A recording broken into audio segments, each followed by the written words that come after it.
तो हेलो दोस्तों, ये हमारा जो सेशन है यहाँ पे हम रीडिंग के थ्रू इंग्लिश सीखते हैं। मतलब पढ़ के इंग्लिश को कैसे सीखा जा सकता है, इंग्लिश पढ़ना, इंग्लिश बोलना, ठीक है, इंग्लिश लिखना, ये सब हम यहाँ पे सीखते हैं।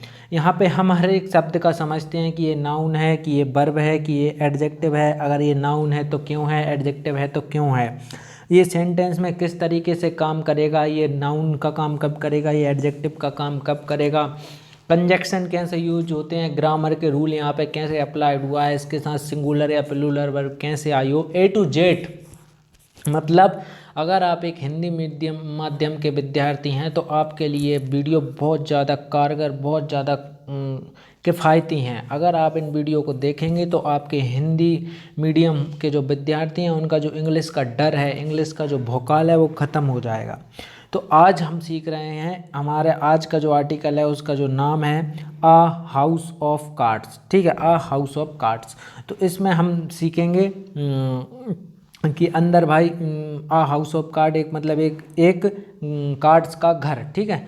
तो अब इसके अंदर हम सीखेंगे कि भाई किस तरीके से कौन सा वर्ड कैसे काम कर रहा है, उसका हिंदी मीनिंग क्या है, वो सेंटेंस में कैसे यूज किया जाएगा, इन ऑल एवरीथिंग इज, सब कुछ समझ रहे हो ना। तो देखिए अब हम पढ़ते हैं आगे, ठीक है। ये है systematic risk stemming from misdeeds at the NSE have evinced lackluster response, ठीक है। तो वह क्या कह रहा है, systems risk stemming from misdeed at the NSE का यहाँ पे फुल फॉर्म है नेशनल स्टॉक एक्सचेंज, ठीक है, नेशनल स्टॉक एक्सचेंज जो शेयर बाजार होता है उसका, ठीक है। तो यहाँ पे क्या है कि NSE जो सिस्टम रिस्क स्टेमिंग फ्रॉम मिसडीड, मिसडीड यहाँ पे एक वर्ड है, इस मिसडीड का मतलब यहाँ पे वैसे तो देखिए ये नाउन है, ठीक है। तो मिसडीड्स मतलब होता है जो आपके खराब काम है, ठीक है। डीड मतलब होता है एक तरीके से आपके काम, ठीक है। और मिसडीड मतलब मिस लग गया मतलब खराब काम, ठीक है, समझ रहे हो। मिस मतलब आप उसका हिट करने वाले काम, तो मिसडीड आपके खराब काम। इस तरीके से आप इसको एक वर्ड में कह सकते हो, खराब काम की जगह कुकर्म, ठीक है। कुकर्म क्या होते हैं, आपके बुरे कर्म को हम कुकर्म कहते हैं, ठीक है। तो कुकर्म eight the NSE have evinced lackluster response, ठीक है। तो NSE नेशनल स्टॉक एक्सचेंज जो है हैव evinced lackluster रिस्पॉन्स, ठीक है। तो evinced मतलब होता है कोई चीज़ उत्पन्न होना, evinced मतलब क्या होता है, कोई चीज़ उत्पन्न होना, ठीक है, कोई चीज़ दिखाई देना या कोई चीज़ जताना या कोई चीज़ प्रकट करना, क्या है, evinced है, ठीक है। जैसे कि मान लो यहाँ पे जो इसका मतलब है उपज है, उपज होना, उत्पन्न होना, क्या उत्पन्न होना, लैकलस्टर रिस्पॉन्स। रिस्पॉन्स तो आप सभी जानते हैं, प्रतिक्रिया, ठीक है। लेकिन लैकलस्टर क्या होता है, तो लैकलस्टर मतलब दोस्तों यहाँ पे लैकलस्टर एक एडजेक्टिव का काम कर रहा है, किसके लिए, रिस्पॉन्स के लिए। तो लैकलस्टर का यहाँ पे मतलब है कोई भी चीज़ जो कमज़ोर हो, ये कमज़ोर या मंद या धीमा, ठीक है, शक्तिहीन, निस्तेज, निष्प्रभ, इस तरीके से, मतलब एक तरीके से कमज़ोर, इन शॉर्ट कमज़ोर, वीक, वीक कह सकते हो आपको इसको, ठीक है, कमज़ोर, ठीक है। इम्पोर्टेंट, वो इम्पोर्टेंट वाला नहीं, इम्पोर्टेंट, कमज़ोर, ठीक है। रिस्पॉन्स तो वीक, कमज़ोर, मंद जो रिस्पॉन्स है, जो प्रतिक्रिया है, ठीक है। तो वो क्या कह रहा है, NSE में जो कुकर्मों से उपजी, इन्विंस्ड मतलब उपजी, निकली, उत्पन्न हुई, ठीक है। NSE में क्या हुआ, कुकर्म हुए, मिसडीड हुए, खराब काम हुए, जिससे क्या हुआ, इविंस्ड हुआ, उपजी, क्या उपजी, क्या उपजी, क्या उपजी, क्या उत्पन्न हुई, क्या उपजी, क्या उत्पन्न हुई, सिस्टम रिस्क, सिस्टमेटिक, सिस्टमिक मतलब यहाँ पे दोस्तों एडजेक्टिव का काम कर रहा है, ये रिस्क के लिए। अगर सिस्टम होता तो ये क्या हो जाता, नाउन हो जाता।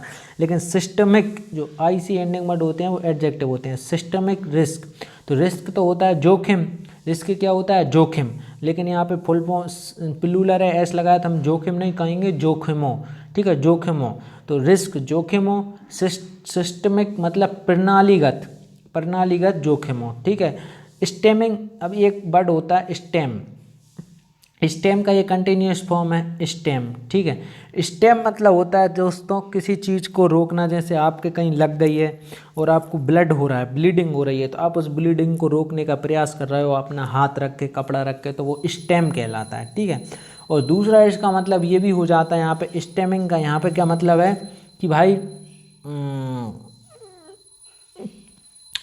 यहाँ पे जो स्टेमिंग का मतलब है कि भाई स्टेमिंग का यहाँ पे मतलब हो रहा है कि भाई मतलब कि एक तरीके से उत्पन्न होना, ठीक है। स्टेमिंग मतलब यहाँ पे आप कह सकते हो कि जैसे कि मान लो जैसे कि मैं कह सकता हूँ all my problem stem from drink, मेरी ये सारी समस्याएं दारू पीने से उत्पन्न हुई हैं। All my problem stem from drink, ठीक है।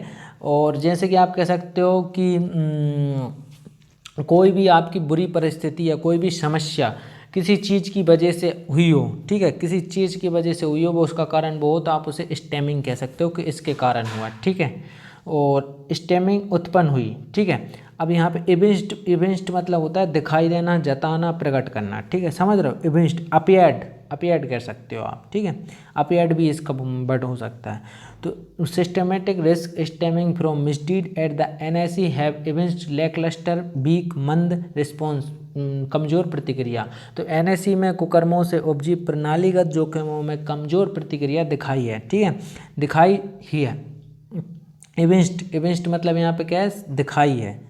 अपेयर्ड इविंस्ड मतलब क्या है, यहाँ पे दिखाई है। जो मैं बता रहा था वो स्टेमिंग का मतलब है। स्टेमिंग मतलब क्या होता है, उत्पन्न होना, पैदा होना, ठीक है, उपजी, ठीक है। इविंस्ड मतलब दिखाई दी, अपेयर्ड हुई। चलिए आगे बढ़ते हैं। तो यहाँ पे ये समझिए एडजेक्टिव का काम कर रहा है किसके लिए, रिस्क के लिए, जोखिमों के लिए। भाई कैसे जोखिम, भाई प्रणालीगत जोखिम, ठीक है। यहाँ पे ये जो स्टेमिंग है ये एक वर्ब है, उत्पन्न होना, कोई चीज़ पैदा होना, स्टेमिंग, ठीक है, उपज होना, ये क्या है, एक वर्ब है। फ्रॉम मिसडीड, किससे, फ्रॉम मतलब है किससे हुई है, बता रहा है कि मिसडीड से। मिसडीड मतलब बुरे कामों से, गलत कामों से या कुकर्मों से। तो यहाँ पे एक नाउन हो गई, आपके कुकर्म आप एक नाउन है, ठीक है। एट द एनएसई, किस में, एनएसई में। एनएसई नेशनल स्टॉक एक्सचेंज एक फुल फॉर्म है, तो ये नाउन है। हैज हैव क्या होती हैं, वर्ब होती हैं, ठीक है। हैज हैव क्या होती हैं, वर्ब होती हैं, ठीक है। हैव इविंस्ड मतलब दिखाई दी, ठीक है। हैव इविंस्ड मतलब दिखाई दी, क्या दिखाई दी, लैकलस्टर रिस्पॉन्स, दिखाई दिया एक कमज़ोर प्रतिक्रिया, ठीक है। चलिए आगे बढ़ते हैं। The study evening arrest of Chitra Ramakrishna, तो मैं क्या पढ़ रहा हूँ, the Sunday evening arrest of Chitra Ramakrishna. देखो इसे ही कहते हैं एक तरीके से मतलब दिमाग कहीं और मन कहीं और, ठीक है। तो the Sunday evening arrest of Chitra Ramakrishna. तो देखिए संडे की जो इवनिंग को, संडे की जो शाम को अरेस्ट किया किसको, ऑफ चित्रा रामकृष्ण। ये एक महिला हैं चित्रा रामकृष्ण, ठीक है, जो कि एनएसए की क्या थी, एक एमडी और सीईओ थी, ठीक है। सीईओ का मतलब क्या होता है, सीईओ का मतलब होता है चीफ एग्जीक्यूटिव ऑफिसर, मुख्य कार्यकारी अधिकारी। एक तरीके से आप कह सकते हो जो मुख्य कार्यकर्ता होता है किसी कंपनी का, सीईओ होता है, उसके नीचे ही सारे कार्यकर्ता आते हैं, ठीक है। मुख्य चीफ एग्जीक्यूटिव ऑफिसर, ठीक है। तो चित्रा रामकृष्ण कौन है, चित्रा रामकृष्ण फॉर्मर मतलब भूतपूर्व, मतलब पहली, मतलब पुरानी, एक तरीके से जो अब नहीं है, पहले थी लेकिन, तो उसे फॉर्मर कहते हैं। जैसे फॉर्मर प्रेसिडेंट आप कह सकते हो राजीव गांधी, ठीक है। फॉर्मर मतलब फॉर्मर उस वर्ड के लिए यूज किया जाता है जो था पर अब नहीं है, ठीक है। जैसे आपने लिखा होगा गार्डियन पर लिखते हैं वजनदारी में पूर्व विधायक, मतलब अब भले ही ना हो लेकिन वजनदारी दिखाते हैं पूर्व विधायक, तो फॉर्मर एमएलए हो जाएगा वो, ठीक है। कोई लिखता है पूर्व सरपंच, तो वो फॉर्मर सरपंच है, ठीक है। तो यहाँ पे हमने देखा एमडी, ठीक है। अब जो अरेस्ट हुआ मतलब बंदी बनाया गया, तो किसको बंदी बनाया गया, मतलब गिरफ्तारी, अरेस्ट मतलब क्या होता है, गिरफ्तारी, कब, शाम को, ठीक है। तो द फॉर्मर जो कि क्या है, जो कि हैं कौन है, देखिए द फॉर्मर एमडी मतलब भूतपूर्व एमडी, ठीक है। एंड सीईओ मतलब chief executive officer of India's, Bharat का लार्जेस्ट सबसे बड़ा stock share exchange, share market एक तरीके से शेयर विनिमय भी कह सकते हैं इसको। एक्सचेंज को अपन क्या कह सकते हैं, कोई भी चीज़ आदान प्रदान करना, ठीक है। एक्सचेंज करते हैं, एक्सचेंज नहीं कहते यार मैं उससे एक्सचेंज कर लूँगा, मेरी चीज़ उसको दे दूँगा उसको, तो लार्जेस्ट स्टॉक एक्सचेंज शेयर बाजार, ठीक है एक तरीके से। तो उस वो क्या थी, फॉर्मर भूतपूर्व एमडी थी किसकी, और सीईओ थी of India's largest stock exchange, ठीक है, जहाँ से आप स्टॉक में स्टॉक खरीदते हैं, इन्वेस्टमेंट करते हैं, ठीक है, शेयर मार्केट में। तो उसकी ये क्या थी, एनएसी है वो, उसका full form national stock exchange. तो उसकी ये सीईओ और एमडी थी, मतलब इनके ही हाथ में पूरी कंपनी, मतलब वो था पूरा इनके ही हाथ में था, ठीक है। तो यहाँ पे देखिए संडे इवनिंग अरेस्ट, दोनों तीनों के हैं, नाउन है एकदम से। चित्रा एक महिला है, इसलिए इनका नाम है, ठीक है। तो नाउन है। द फॉर्मर एमडी भाई, इनकम्बेंट एमडी, प्रेजेंट एमडी, ठीक है, वर्किंग एमडी, कौन से एमडी, फॉर्मर भूतपूर्व, तो ये एडजेक्टिव हो गया, फॉर्मर किसके लिए, एमडी के लिए। एंड सीईओ, तो एंड मतलब यहाँ पे है और, तो एमडी और सीईओ थी, तो सीईओ भी क्या है, एक नाउन है। ऑफ इंडियाज, भारत का, तो एक नाउन है। लार्जेस्ट सबसे बड़ा, तो लार्जेस्ट सबसे बड़ा, ठीक है। अब लार्जेस्ट किसके लिए बता रहा है, स्टॉक एक्सचेंज भाई, smallest stock exchange, big stock exchange, great stock exchange, हमने कहा लार्जेस्ट स्टॉक एक्सचेंज। तो लार्जेस्ट क्या हो गया, एडजेक्टिव। एडजेक्टिव क्या बताता है, नाउन की या तो बड़ाई करेगा या बुराई करेगा। देखो जैसे कि मैंने कह दिया कि यू आर गुड, नहीं, जैसे कि मैंने कह दिया my video is very good, या मैं कह दूँ my video is very bad. तो मतलब यहाँ पे अगर मैं लिख देता जैसे कि अब मैं आगे बताऊंगा, ठीक है, अभी इतना ही समझिए, वीडियो ज़्यादा हाई हो जाएगा, डीप में जाएंगे तो, ठीक है। तो लार्जेस्ट स्टॉक एक्सचेंज, तो ये लार्जेस्ट एडजेक्टिव है, स्टॉक एक्सचेंज क्या है, नाउन है। चलिए आप bye the central bureau of investigation, तो किसके द्वारा अरेस्ट किया गया है इनको, the central bureau of CBI का फुल फॉर्म क्या होता है, सेंट्रल ब्यूरो ऑफ इन्वेस्टिगेशन, केंद्रीय सेंट्रल ब्यूरो का पूरा फुल फॉर्म हिंदी में क्या कहेंगे, सेंट्रल ब्यूरो ऑफ इन्वेस्टिगेशन को केंद्रीय इन्वेस्टिगेशन मतलब जांच, और ब्यूरो मतलब अन्वेषण, या आप ब्यूरो ही कह दें, सेंट्रल ब्यूरो इन्वेस्टिगेशन कह दो आप, तो इससे अच्छा कि केंद्रीय जांच अन्वेषण कहो, बोलना ही नहीं आएगा, ठीक है। तो central bureau of investigation CBI अच्छा है, सीबीआई सुना सुना लगता है। तो सीबीआई ने इनको अरेस्ट किया था संडे को, जो कि एमडी थी और सीईओ थी किसकी, नेशनल स्टॉक एक्सचेंज की, जहाँ पे शेयर बाजार का स्टॉक में स्टॉक खरीदते हैं, इन्वेस्टमेंट होता है, ठीक है। चलिए, should change the course of vote has been a lead back probe into alleged misuse of exchange data of market players and jarring even serial governance lapses, ठीक है। तो by the central bureau of investigation, ये हम समझ चुके हैं। Should change the course of vote, देखिए पहले इसको मिटाया जाए इस लाइन को, जहाँ से अब देखिए समझेंगे। थोड़े हम लेट हो गए हैं आज, पर हम कोशिश कर रहे हैं वीडियो बनाया जाए, ठीक है। Should exchange the course of vote has been a lead back probe into alleged misuse of exchange data by market players and jarring even surreal governance lapse, ठीक है। तो क्या हुआ, should change the course of what has been a laid back probe into, देखिए probe है यहाँ पे, probe यहाँ पे एक वर्ड है, प्रोब मतलब होता है जांच पड़ताल करने को हम क्या कहते हैं, इन्वेस्टिगेशन करना, या जांच पड़ताल करने को हम क्या कह सकते हैं, प्रोब कह सकते हैं, ठीक है, प्रोब कह सकते हैं, गुड।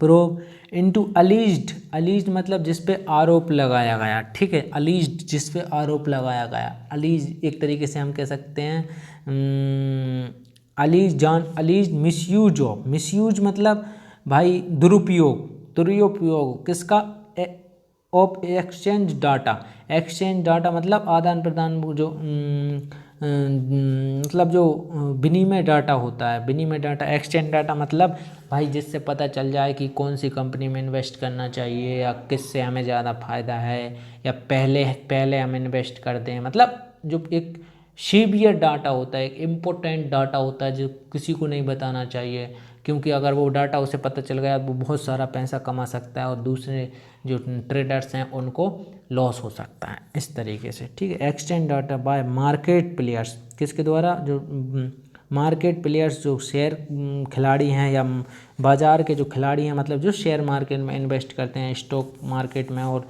ये करते हैं उनकी एंजरिंग, ठीक है। Even serial governance labs, even जबकि सरेल मतलब एक तरीके से थोड़ा मजबूत, गवर्नेंस मतलब शासन का, लैप्स मतलब लैप्सेस मतलब एक तरीके से चूक, ठीक है। तो सरेल आप कह सकते हो एक तरीके से रियल टाइप का, ये रियल लगा है ना, तो रियल टाइप का सरेल मतलब एक रियल वास्तविक, ठीक है। तो यहाँ से हमने पढ़ा कि सेंट्रल ब्यूरो ऑफ इन्वेस्टिगेशन, तो हमने पढ़ा कि केंद्रीय जांच जो ब्यूरो है द्वारा, बाय मतलब द्वारा, जो स्टॉक एक्सचेंज, जो एक्सचेंज डाटा है, ठीक है, जो एक्सचेंज डाटा है को जो बाजार के खिलाड़ियों, मार्केट प्लेयर एंड जेरिंग, ठीक है। अब इसका क्या हुआ, इसका क्या हुआ, दुरुपयोग हुआ, मिसयूज, अलीज्ड मतलब एक तरीके से कथित, अगर हिंदी वर्ड का आप यूज करें तो अलीड, मिसयूज, एक कथित दुरुपयोग की क्या किया इन्होंने, जांच की, प्रूव, जांच के अब इन्होंने क्या किया, जो यहाँ पे एक देखिए कोर्स मतलब क्या होता है, आपका पाठ्यक्रम, ठीक है। तो पाठ्यक्रम को शुड लगाया तो मतलब बदलना चाहिए, चेंज मतलब बदलना, तो शुड लगाया तो बदलना चाहिए, एक पॉसिबिलिटी है, ठीक है। तो शुड चेंज बदलना चाहिए, क्या बदलना चाहिए, और यहाँ तक कि इवन मतलब यहाँ पे किससे, यहाँ तक कि जो सरेल जो वास्तविक, जो गवर्नेंस शासन, जो लैप्सेस मतलब चूक हैं, लैप्स मतलब चूक, ठीक है। तो अब देखिए हम इसके नाउन प्रोनाउन समझ लें और फिर हम आगे बढ़ते हैं। तो यहाँ पे देखिए शुड, चेंज, शुड, वुड, ये क्या होती हैं, वर्ब होती हैं। चेंज बदलना एक वर्ब है। कोर्स पाठ्यक्रम, ठीक है। डाटा एक तरीके से एक पाठ, ठीक है, को बदलना। और what has been, have been, ये क्या होती हैं, वर्ब होती हैं। लेड बैक प्रूव, ठीक है, यहाँ पे लेड बैक किसका काम कर रहा है, एडजेक्टिव का, किसके लिए, प्रूव जांच के लिए। इनटू अलेज्ड कथित, मिसयूज, तो अलेज्ड एडजेक्टिव है किसके लिए, मिसयूज के लिए। ऑफ एक्सचेंज डाटा किसके लिए, जो विनिमय डाटा है जो एक्सचेंज करते हैं हम उसके लिए। बाय मार्केट प्लेयर्स, जो मार्केट प्लेयर्स हैं, जो बाजार के जो खिलाड़ी हैं। एंड जेरिंग भी वही होता है जो इन्वेस्ट करता है शेयर मार्केट में, ठीक है, इस तरीके से। इवन यहाँ तक कि सरेल वास्तविक, गवर्नेंस, तो ये सरियल क्या हो गया, गवर्नेंस के लिए है, तो ये एडजेक्टिव हो गया और ये एडवर्ब है, ठीक है। गवर्नेंस क्या है, यहाँ पे नाउन है, लैप्सेस यहाँ पे नाउन है, ठीक है। चलिए, a Delhi court has granted CBI sleuth 7 days to interrogate the former national stock exchange boss. तो यहाँ पे स्लूथ मतलब होता है जो CBI के अधिकारी हैं, जो पूछते हैं, जो क्वेश्चन पूछते हैं, जो एक तरीके से डिक्टेटर, जो विशेष डिक्टेटर होते हैं, ठीक है, अन्वेषक होते हैं एक तरीके से, स्पेशल, जो क्वेश्चन के द्वारा किसी बात को निकलवाते हैं, डिक्टेट करते हैं कि क्या बोल रहा है क्या नहीं बोल रहा है, ठीक है। दिल्ली कोर्ट ने क्या किया कि has granted CBI sleuth 7 days to, permission दी, ग्रांटेड मतलब देना, ठीक है, कोई चीज़ ग्रांटेड कर रहे हो आप तो मतलब उसको दे रहे हो, ठीक है। तो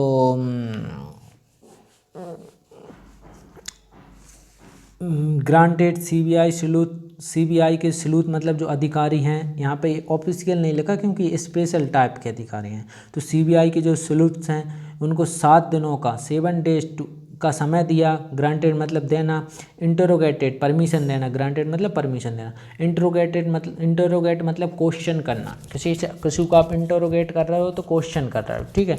द फॉर्मर किससे, द फॉर्मल भूतपूर्व, नेशनल राष्ट्रीय शेयर विनिमय, ठीक है, नेशनल स्टॉक एक्सचेंज की जो बॉस थी बॉस मतलब CEO हो सकती है, MD को हम बॉस बोल सकते हैं, उनसे, ठीक है। About a month after the stock market boss stock, किसके बाद? About a month after the stock market boss stock, क्या? जो बॉस्टॉक मतलब होता है किसी चीज़ पे नज़र रखना, किसी चीज़ को स्पेशल नज़र रखने वाले को हम क्या कह सकते हैं? वॉच डॉग कह सकते हैं, ठीक है। तो वॉच डॉग कह सकते हैं। वॉच डॉग, जैसे कि वॉच डॉग कौन है? जो शेयर मार्केट पर नज़र रखे। आप अगर बहुत सारे पैसे कमाते हैं तो आपका वॉच डॉग इनकम टैक्स वाले हो सकते हैं, ठीक है। आप अगर ड्रग्स बेचते हैं तो आपका वॉच डॉग नारकोटिक्स हो सकता है।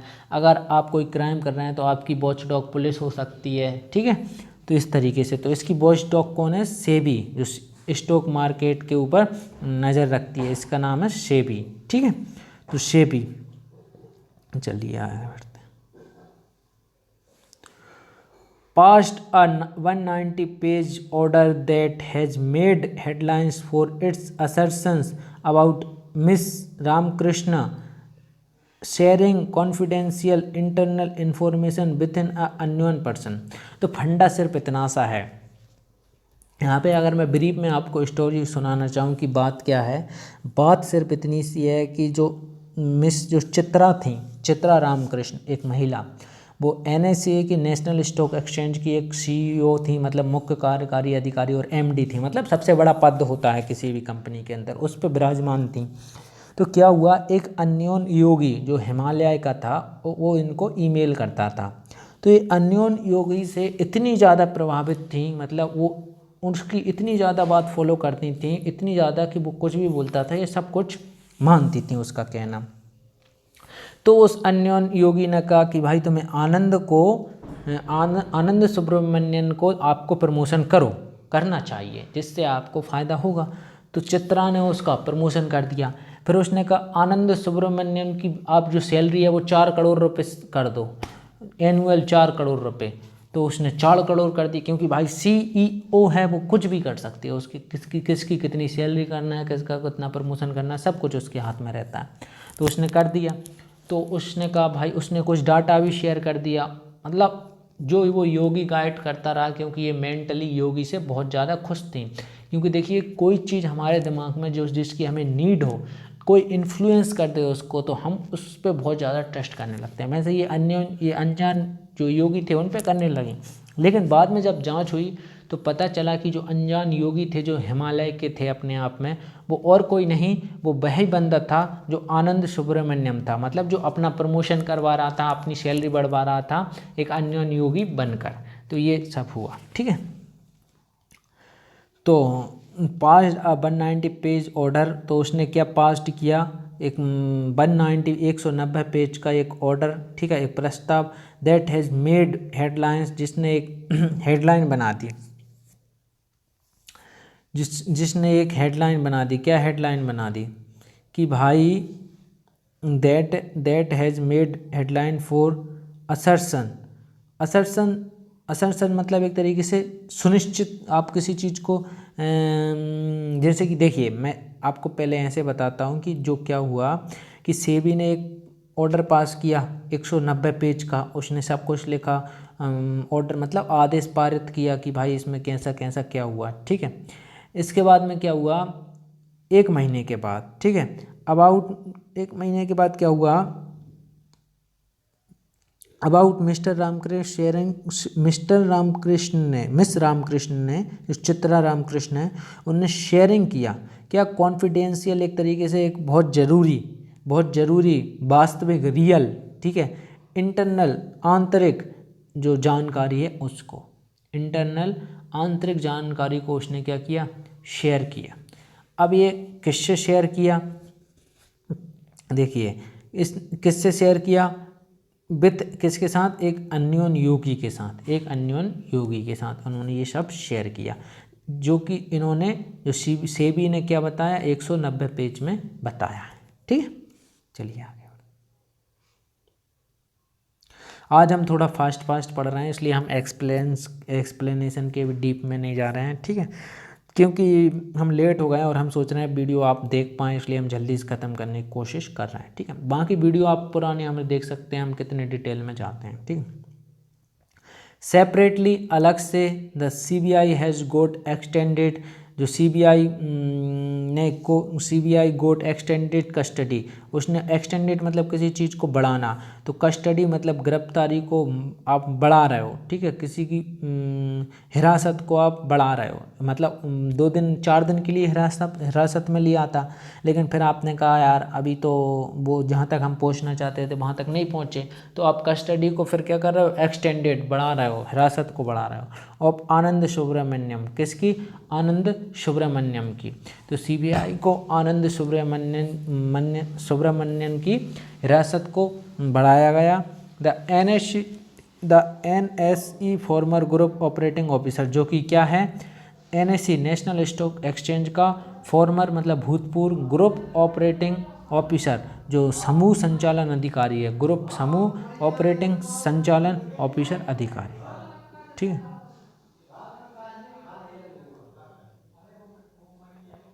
ठीक, hired ostensibly at the behest of the अन्योन योगी, तो हायर्ड किया मतलब एक तरीके से किसी को आप हायर्ड कर रहे हो, क्या कर रहे हो, काम पर लगा रहे हो। ठीक है, काम पर लगाना। ठीक है, हायर्ड करना, काम पर लगाना। तो इन्होंने क्या किया कि बेहिस्ट मतलब किसी की आज्ञा पर, किसी के ऑर्डर, किसी की कमांड, किसी के आप सजेशन पे कोई काम कर रहे हो तो उसे कहते हैं बेहिस्ट।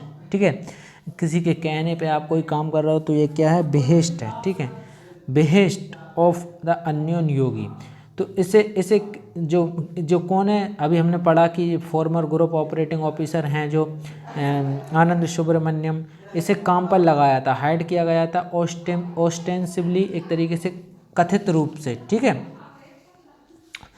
अब ऑस्टेंसिवली मतलब एक तरीके से आप कह सकते हो कथित रूप से ही वैसे सही है। ऑस्टेंसिवली मतलब एक तरीके से किसी, देखिए आगे समझिए, फिर इस वर्ड का आपको बहुत अच्छे से मतलब समझ में आएगा कि भाई जो उन्होंने हाइड किया था, काम पे लगाया था, एट द बिहेस्ट ऑफ, की कहने पर, आज्ञा पर, ऑफ द अन्योन योगी, एक अन्योन योगी की आज्ञा पर, किससे, ऑस्टेंसिवली मतलब कथित रूप से, ऑस्टेंसिवली एक वर्ड है तो इसका हो जाएगा कथित तौर पर। ठीक है, तो जो उन्होंने क्या किया, जो अज्ञात योगी के कहने पर कथित तौर पर काम पर रखा गया था, कौन, आनंद सुब्रमण्यम, जिसकी हम ऊपर बात कर चुके हैं। ठीक है, disregarding the kind of internal controls and governance norms and on one aspect from an institution of such systematic importance in the financial markets, तो disregarding जो क्या हुआ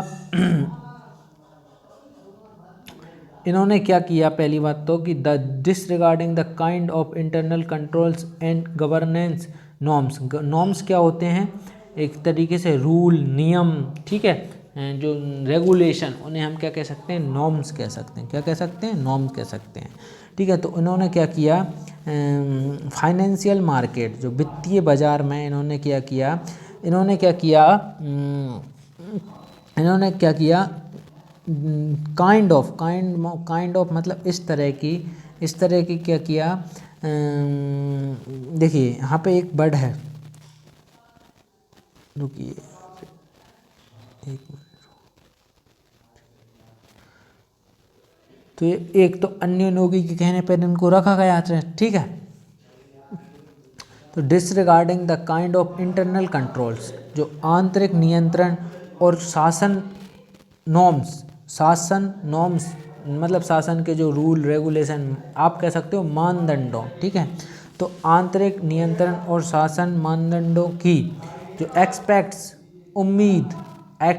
उम्मीद की जाती है, किससे की जाती है, institution of such systematic importance in financial market, तो वित्तीय बाजारों में इस तरह के प्रणालीगत, यहाँ पे ये सिस्टमेटिक का मतलब यहाँ पे क्या है, ये सिस्टमेटिक प्रणालीगत, तो वित्तीय बाजारों में इस तरह के जो प्रणालीगत जो इम्पोर्टेंस, महत्व के, इम्पोर्टेंट नहीं है, इम्पोर्टेंट होता तो महत्वपूर्ण हो जाता, इम्पोर्टेंस महत्व एक नाउन है, ठीक है।